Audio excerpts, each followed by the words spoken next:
Hello, I am a big fat idiot talking about comics on YouTube. This is Thunderbolts 142 with U.S.Agent fighting Nuki on the cover. This has been a long time coming, one of my favourite issues. This is a story where the Avengers fight the Thunderbolts. But the Thunderbolts in question are what I call the Bastard Squad. A team of mercenaries and killers that march to the beat of Norman Osborn's drum. I have done other videos setting this up and explaining everything. Go watch them if you need the backstory or who all these characters are. We have an opening splash page, which is a favourite page of mine. The Avengers bursting into the room and fighting the Thunderbolts.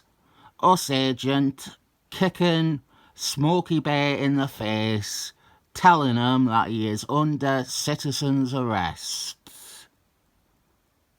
This look for U.S.Agent, this here, without his mask on, this is my favourite look for the character.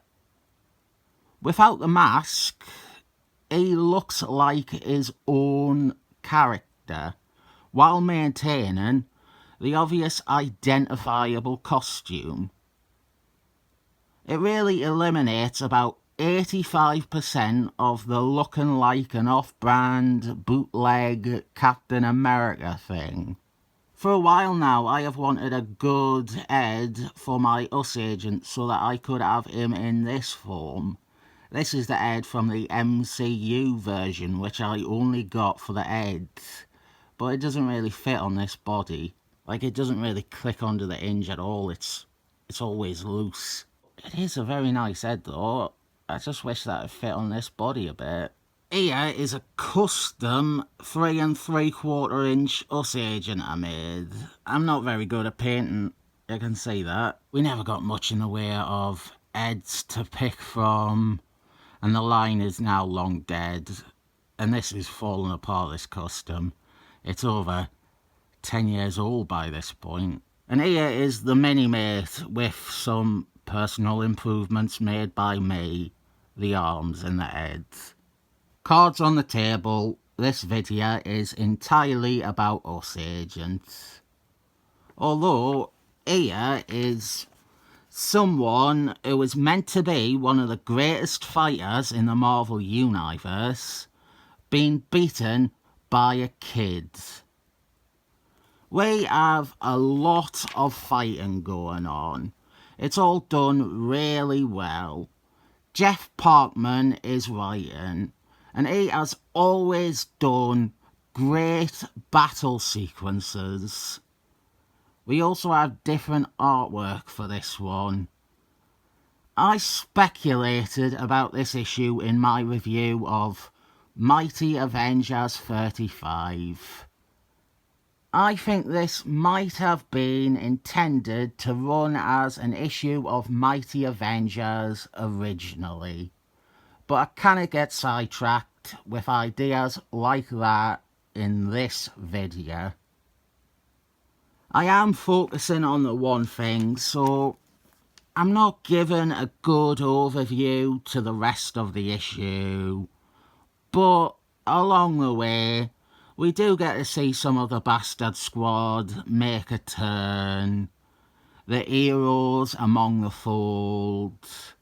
They start making moves or planting seeds to stop Norman Osborn from getting the MacGuffin that they have been dispatched to retrieve.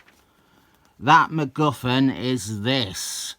The spear of Sir Anthony Hopkins, a weapon that could allow Norman Osborn victory over anyone, really. So the Avengers, led by U.S.Agent, they are there to make sure that the Bastard Squad do not get the spear to Norman Osborn. Fortunately, as said, some of the Thunderbolts agree with them, and the other members of the Bastard Squad are insane and evil to the degree that they are not very reliable.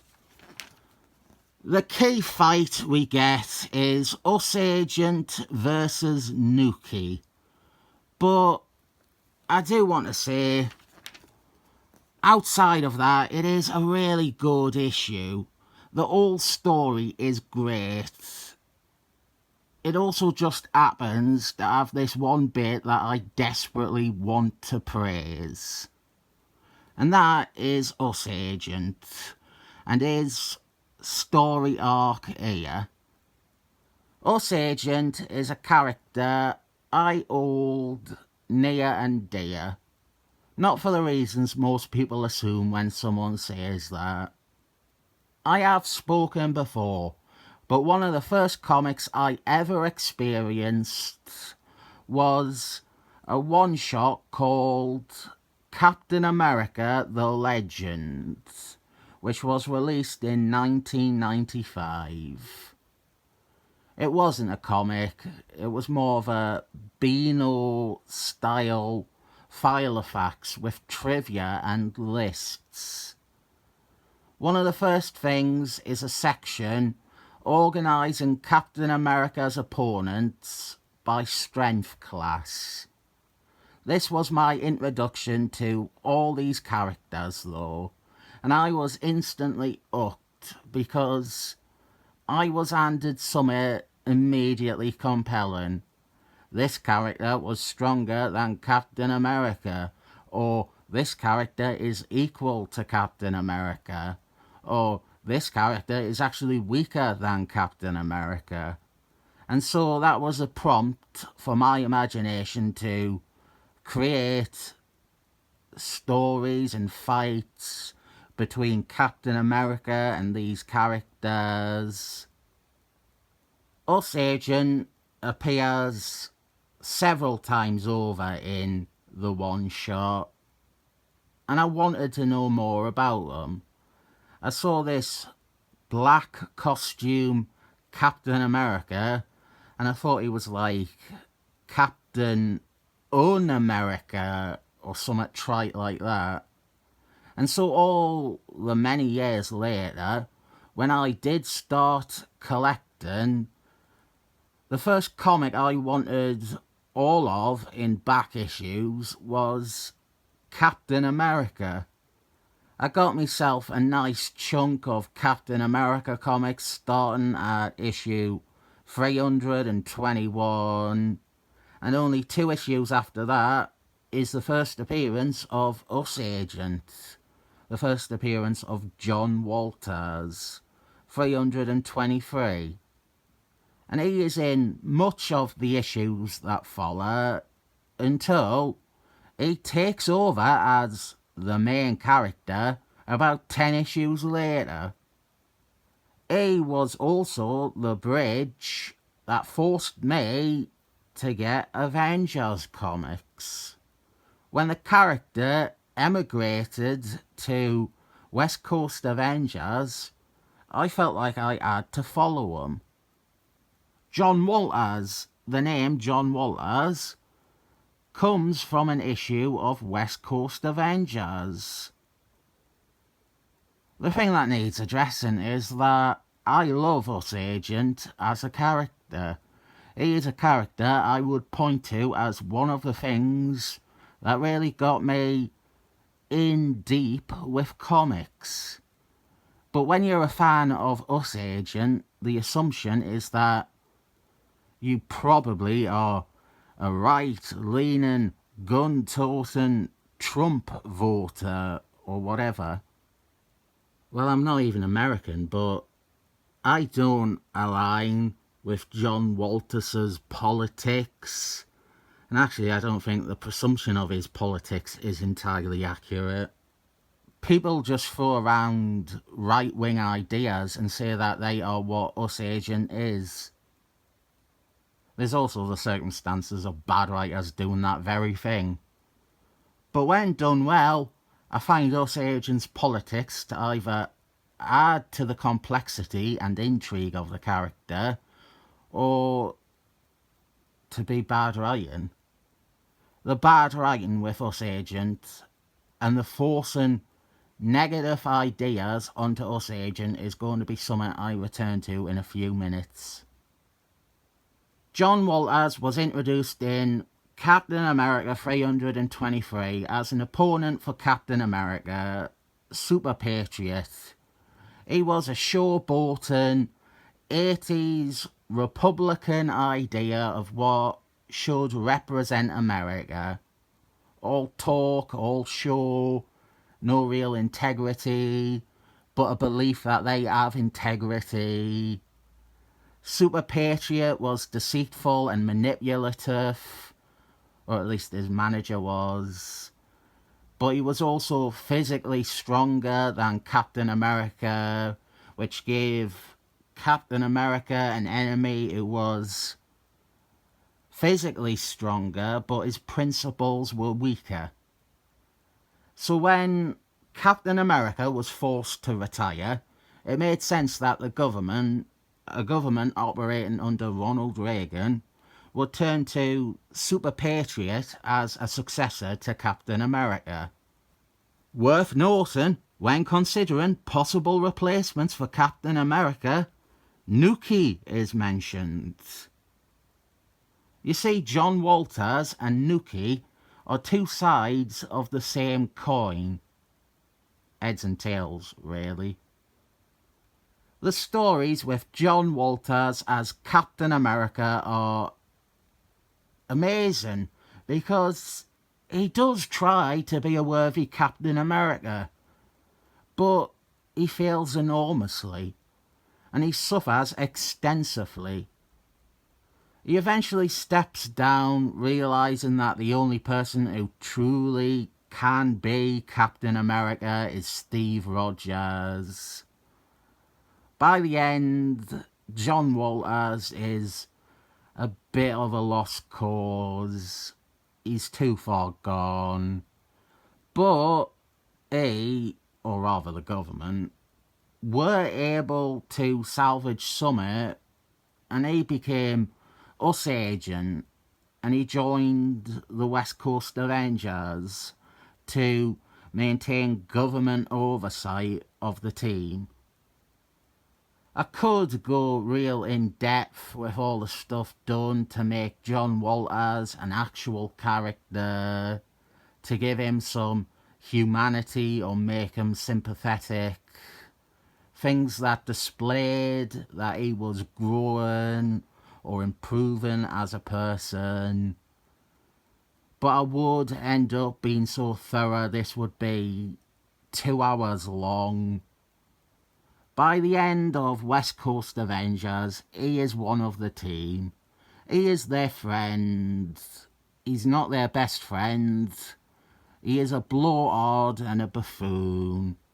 But most of them recognise this as who he is, and that he isn't as loathsome or despicable or awful as their first impressions of him. He tries. He fails. But he tries. The biggest example is his relationship with Hawkeye, which I have talked about loads before. Everyone knows that the two hated each other and would always be bickering or outright beating each other up. What all the writers and editors ignore is that their relationship deepened when Mockingbird died, and U.S.Agent was one of the few people looking out for Hawkeye and trying to help him. It got to the point where, in the cross-dressing, when framed for murder, the people who stood by Hawkeye and believed his innocence were Scarlett Johansson, War Machine, and U.S.Agent. Then we go to what I consider the current age of comics. Everything from 1998 onwards. U.S.Agent was done with. He was an ersatz Captain America who nobody liked. He was either a joke or he was someone to make into a bad guy somehow. The other thing that didn't get much play was using him as a punching bag, and that didn't happen too much at least. The real awful shit was the writers who wanted to make a point, or the writers who did not give a shit about these characters. We had him readopt the Captain America mantle and decide that he was better as Captain America because 9/11. Then he got knocked out with one punch. They even gave him the Hitler had some right ideas statement. With that said, the series that followed, by a different writer, handled them well and tried their best to clean some of the bad writing that led to it. For a long time though, he was relegated to background cameos or being ignored whenever all the Avengers would get together. After a dreadful turn as a racist arsehole in a bad Alpha Strike reboot, he joined the Avengers again, and it was both a good thing and a bad thing. It was great seeing the character being treated like an Avenger again after years of being a footnote, and there were some nice bits or sequences using him, but at the same time he was even neglected and abused in that run, often being used as a punchline for jokes about him being an idiot or him being right wing or him being a right wing idiot. It was better than nothing. He got to be an Avenger again, regardless of whether or not he actually managed to do anything with his new tenure with the team. This story gives him something to do. Some of the guest appearances of the Mighty Avengers did generally give U.S.Agent stuff to do. We are sensibly pitting him against Nuki in this. Both these characters were created in the 80s. They were both introduced the same year even. They are reflections of a type of patriotism. A lot of people, a lot of bad writers and bad editors see these two characters as the same character. This story wonderfully shows that they are not. Nuki is what U.S.Agent is on a bad day, when a writer is handling him terribly. In many ways, the entire thing is U.S.Agent defeating his nightmare counterpart. This is him rejecting that level of bigoted, insane patriotism. He condemns it as un-American. We also have a great payoff here because Dan Slott in Avengers, he had a few jokes about U.S.Agent supporting Norman Osborn. U.S.Agent believed Norman Osborn was a patriot and a war hero. And here we have U.S.Agent denounce Norman Osborn because he has working for him and has put someone as awful as Nuki in a leadership position. This is a great scene that really does get to the true heart of U.S.Agent and his political leanings. He isn't a nut job that swallows everything. He can discern between right and wrong, and Nuki and his level of fanaticism is wrong. Norman Osborn and his abuse of political power is wrong. U.S.Agent, he gets to defeat and reject the assumed idea of what type of character he is. You're the American nightmare. I cannot do this fight scene justice. I recommend you all read it. It's not just the writing, it is choreographed fantastically by the artists. The action carries appropriate heft. It feels real. I also want to say Jeff Parkman, his fights are all to this standard. The next issue has more great bits. There's a later issue where Juggernaut fights Superman. There's some lovely fight scenes in Angels of Aslan. Jeff Parkman is a very talented writer, but his ability to conduct a fight scene, it's second to none. It is his calling. I do feel really bad not focusing on everything else going on in this story. It is a great issue overall. There's even more bits with U.S.Agent, but the payoff is that we have a giant cataclysm. Everything is shook up and knocked about, and U.S.Agent, he is up on his feet again, trying to get to the spear, but he is beaten to the punch by someone, and his arm and leg are sliced off by the weapon. He is mortally wounded by Nuki. You see, Dan Slott, writer of Mighty Avengers, his plan was to simply kill off John Walters.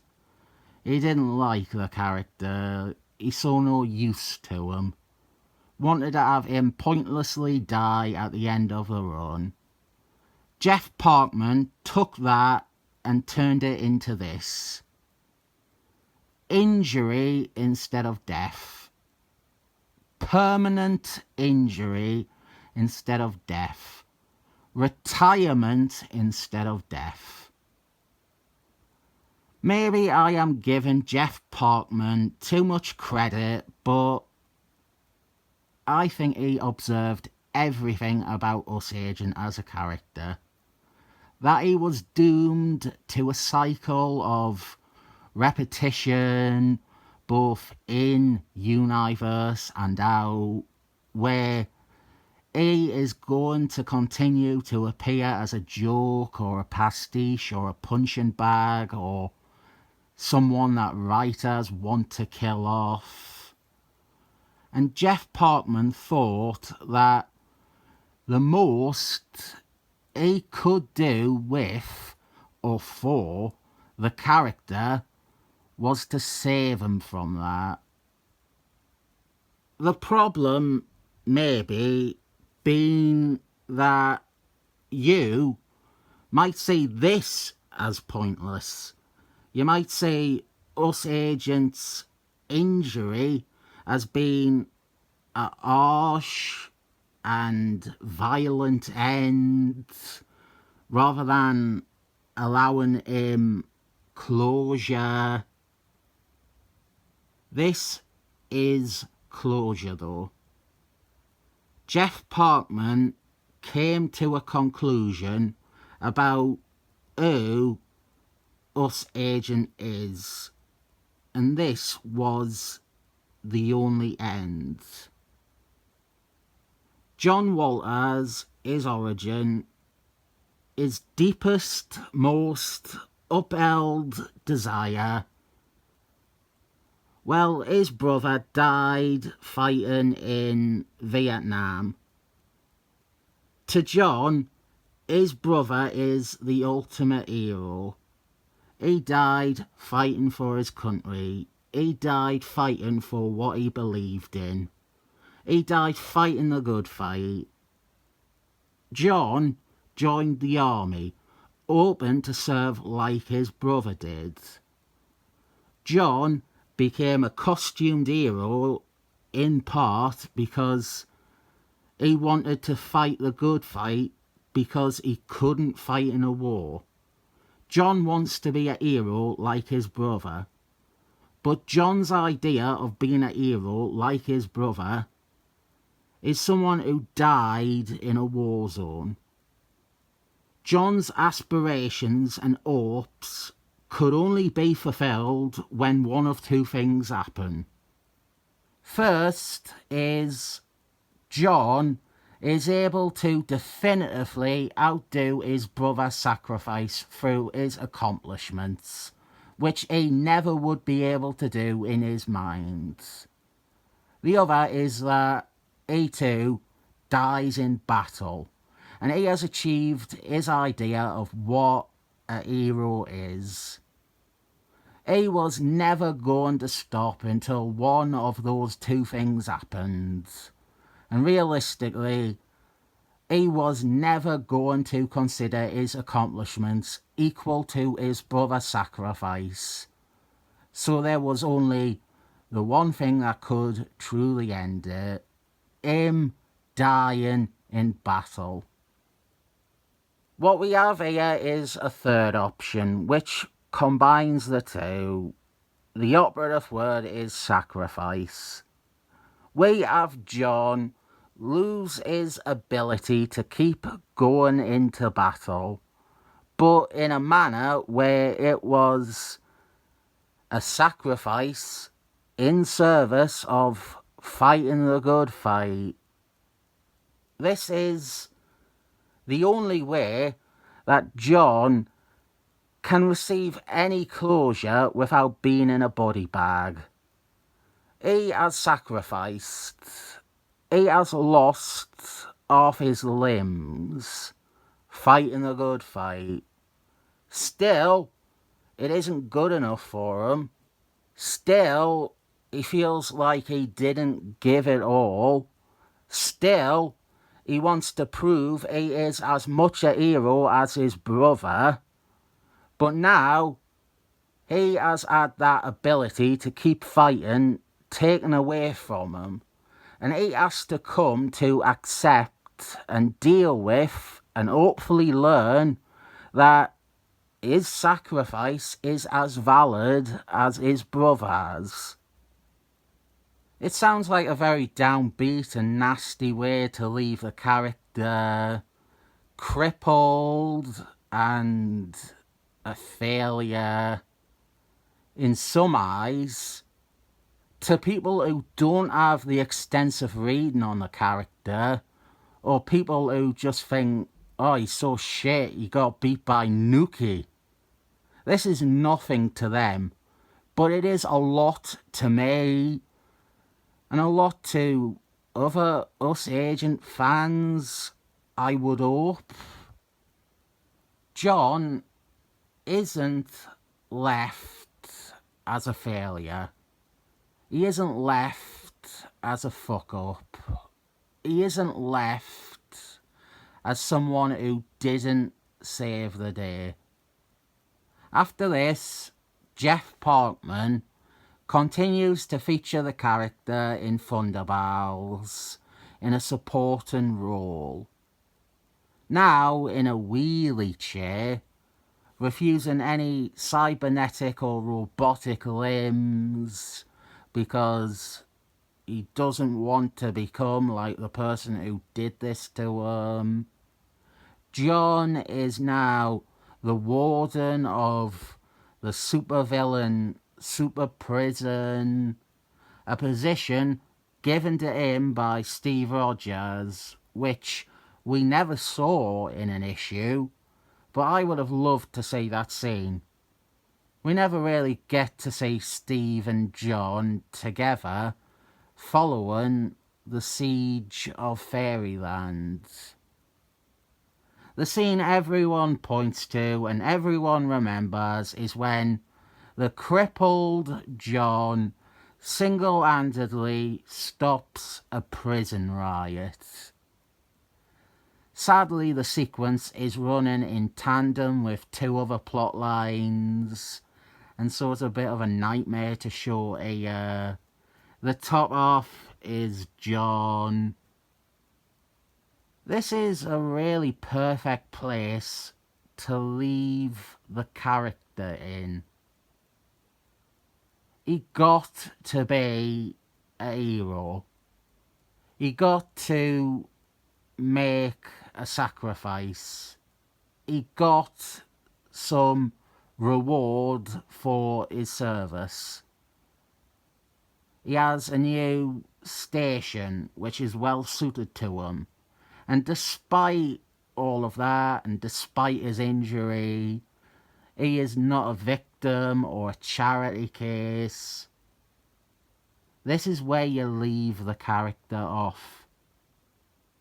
You have resolved him. His story is over. He managed to reach the only conclusion he could where he would live.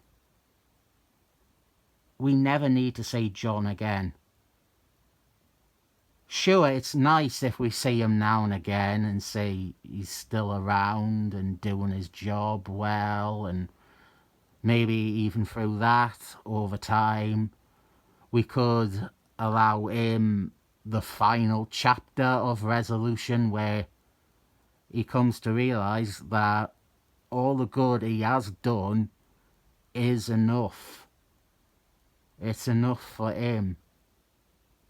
The other thing is that outside of the stories, this character had a problem too. He was and was only ever going to be dragged out as what he had been for the 10 years before his wounding. The best thing Jeff Parkman could do with this character, the most respectful thing to do with the character, was to take him off the board in a way that let his story end. We were being saved from future writers deciding to have U.S.Agent fuck a rifle or do a Hitler salute. Furthermore, the character now being an amputee and a nice little bit of representation that went unappreciated, that made it so that certain nasty writers were handed an immediate obstacle in the event that they wanted to have John be a racist or a Nazi. He was a disabled person, and most writers are conscious of optics and would shy away from writing an unflattering portrayal of a disabled person. There's no polite way to really say it, but John had become a protected class. People couldn't use him anymore for political points. His ending, his retirement, was perfect. Everything about the character put to bed. And then it was all taken away from us. John got his limbs back from an alternative reality symbiote which absolutely no comic has mentioned ever again, and I don't think anyone at Marvel even knows that half his body is still missing. This put U.S.Agent back on the playing field. It undid any chance of the character coming to a resolve. And since then, all he has been is exactly what I hoped he was being saved from. He's a bad guy. He's a Trump voter. He's an incredible racist. He's whatever the writers hate. I stopped reading comics in 2012. To me, all of that doesn't count. In my world, John is still a completed character. He reached his conclusion and retired. Every time I see U.S.Agent is appearing in a new issue of Summit, I feel a bit sad because not only were we robbed of the only satisfying ending to the character, but now we are straight back to the thing that the ending could have saved us from. This issue is magnificent. This is what I want comics to be. I don't want comics stuck in the 60s or the 70s or the 80s. I don't want the illusion of change. I don't want forced or pointless change either. I don't want desperate attempts to make things relevant or to rebrand things for attention. I want a story that is, on the surface, a fun battle royale issue. An issue most people wouldn't see anything but that side of, but which also carries within so much deeply considered story and character in a subtle way. This is one of the most important issues for U.S.Agent. Not because he lost an arm and a leg, but because this was, and should have been, the final say on who he is and what he was. I think this is one of the best comics ever produced. There is, even from a devil's advocate perspective, I cannot find anything worth complaining about in here. If you think John losing his limbs is dark and violent and edgy, there's so much more to it than that. Comics can have a character be maimed and it be something and mean something more than it does in most other comics. I don't want to rate this 7 thumbs up because I think it is too low a rating for a comic that to me is worth at least a 7 thumbs up.